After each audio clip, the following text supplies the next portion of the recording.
खातन आपको आगाह करें लालियां से, जहां हमारे नुमाइंदा खसूसी शेख खुर्रम अब्बास के मुताबिक लालियां पुलिस की बड़ी कार्रवाई। सर्कल लालियां के थाना मोहम्मद वाला, थाना कांडियोवाल पुलिस की डकैत गैंग्स के खिलाफ बड़ी कार्रवाइयां।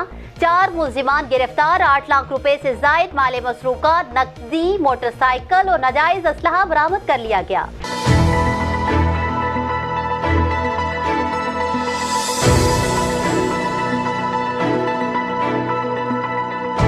आपको बताएं कि एसएचओ मोहम्मद वाला असदुल्ला और एसएचओ कांडियोवाल अल्लादीता ने अपनी टीम के हमरा कार्रवाइयों के दौरान मुलजिमान, जिनमें एजाज, कैसर, आसिफ, आबिद शामिल है, को गिरफ्तार करके उनके कब्जा से 8 लाख रुपए से जायद माले मसरूका, नकदी, मोटरसाइकिल, नाजायज असलहा बरामद कर लिया। जबकि मुलजिमान डकैती के मुतअद्दिद मुकदमात में मतलूब थे।